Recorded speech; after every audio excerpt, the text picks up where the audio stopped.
Happy Friday the 13th, WCHS. Welcome to another great edition of Wctv, but beware, the show may make your skin crawl. We have the down low on the new vampire craze, injuries around the school, and the blood drive. So grab some garlic and get ready for a spectacular show.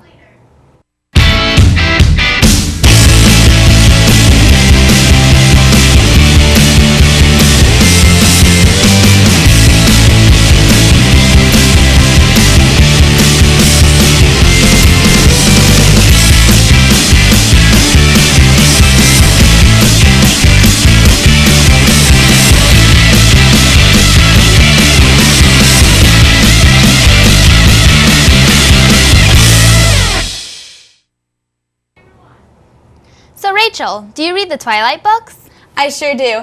I love Edward. He's so dreamy. I wish I could meet a vampire. Personally, I'm Team Jacob. He's everything you could want in a guy. If you say so. But Twilight isn't the only series in the new vampire fad. No kidding. Have you heard of True Blood or the Vampire Diaries? Sorta, but I don't know much about them. Well, don't worry. Mara grabbed her wooden stake and investigated exactly why we love bloodsuckers.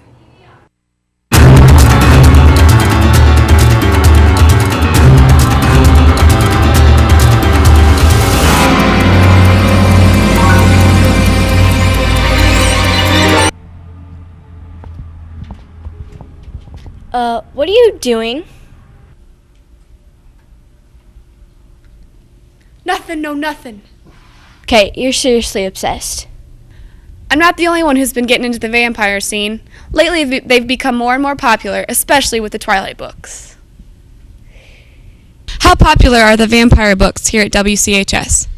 The vampire books have been very popular, especially the Twilight series, although they have the popularity has kind of been dwindling. I think that as the freshmen get a little bit older, they may start to read them, although I think they probably read them in junior high. We're starting to see, or we continue to see, a lot of requests for vampire books. Some of the series that we have had requests for are Vampire Diaries, and there's a series out there called The House of Night, and just yesterday I started working on an order to fulfill some of these requests, just because I have quite a few vampire books, but not as many as people want, and just trying to get a little bit more of a variety. I'm going to get some graphic novels, which are essentially kind of comic books almost, although they're not funny. So we call them graphic novels, and there are a lot of those that are based on vampires. So we'll be getting a lot more in, I hope, very soon. Why do you think kids love vampire books so much? Well, vampire books have always been around. I did a little bit of research, and some of it dates back to the 18th century. And the 19th century, Lord Byron was a poet, and one of his girlfriends called him mad, bad, and dangerous to be around. And I think it's that whole bad boy kind of thing. And I think literature and writing is kind of cyclical in that, right now it's all about vampires, and there's going to be another movie, it came out October 23rd, Cirque du Freak, called The Vampire's Assistant, and I've had kids coming in requesting that series also. I know the middle school has the entire series, and I think we're going to at least get a few of them. I had a senior come in a couple weeks ago, and he wanted that book. He had read the whole series in junior high, and he wanted to reread the book before he saw the movie so that he could kind of compare them. And I think it's just, it's some adventure and some romance and a little bit of everything, and, it's kind of dangerous, but it's not real. And I think that's why people like horror, because they can read about it, but they don't have to live through it, and people like to be scared. It's fun. So I don't particularly like it, but the kids seem to, so that's what I get for them. These books aren't the only thing that got the vampire fad started. There's a new series on the CW called The Vampire Diaries, based on a quartet of books, as Mrs. Hauk mentioned. A new movie in theaters called Cirque du Freak, The Vampire's Assistant. Another series called True Blood, and the ever-popular Buffy the Vampire Slayer. Students at Webster City High School clearly aren't the only ones feeling the vampire vibe. Don't forget New Moon, the sequel to Twilight, is in theaters a week from today. Get those tickets pre-ordered because it's definitely something you'll want to sink your teeth into. I'm Mara Nagel reporting from Wctv, and I'm off to Transylvania. Bella is so lucky. Tell me about it. She has 2 great guys to protect her. You know what? It looks like we could use a couple of vampires around WCHS. I've seen a lot of people hobbling around on crutches lately. You're right, Rachel. I've even seen a few people in slings roaming around.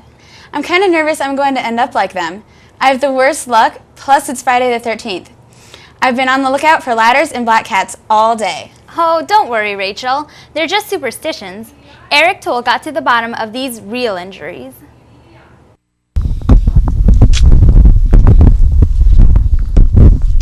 Every high schooler has that great story of how they got that sweet scar or how to wear that bitter cast for a whole month. But now it seems like the whole high school is being taken over by high school injuries. Being a coach, what injuries do you see? I see lots of ankles and knee injuries most of the time. Have you experienced any recent injuries yourself? Well, it's kind of embarrassing, but recently I kind of fell down the stairs. Most high school injuries happen during sports, but there are many interesting ways high school students manage to get hurt. What interesting injuries have you seen lately? Well, a couple days ago we had a couple 5th graders come in, and one was bleeding from his head all the way down his face, and I found out that they were both going for a football and another student's tooth went in through the top of this other student's head, so he was bleeding. He ended up being okay though. What's a good way to prevent being hurt at school? Probably the best way is to think before you act, which is really difficult for some kids. I think also taking good care of yourself, but if you do get hurt, you need to check with somebody to make sure we can check it out. Do you notice any trends in the injuries at school, not sport related? Some of the most common ones are recess injuries. People just go at it too hard, get hurt. Fingers in lockers, and then we also see some accidentally on purpose pencil injuries. Lots of students don't take these experts seriously. What's the worst that could happen? Now that everyone knows what to look out for, hopefully WCHS will stay injury-free. I'm Eric Toll reporting for WCTV, warning you to watch your back.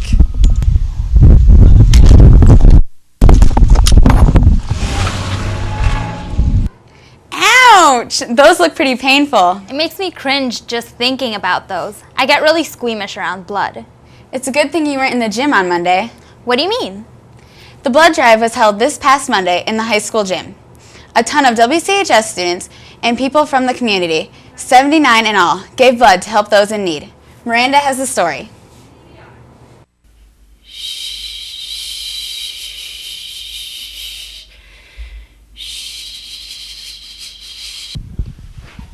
Colby, I'm concentrating on my superpowers. Someday, I want to be a superhero. you know there's an easier way to be a hero. Really? How? Every year, our school gives people the opportunity to become heroes by donating blood at our biannual blood drive. There are so many good things that can come out of giving blood. Here's what Trey had to say. I'd have to say the benefits are being able to help somebody, and you get to miss a class period if you don't have a study hall. Wow, sounds like there are a lot of benefits to giving blood. The blood donated is given to people who are injured or impaired to save their lives. Every 3 seconds, someone needs blood.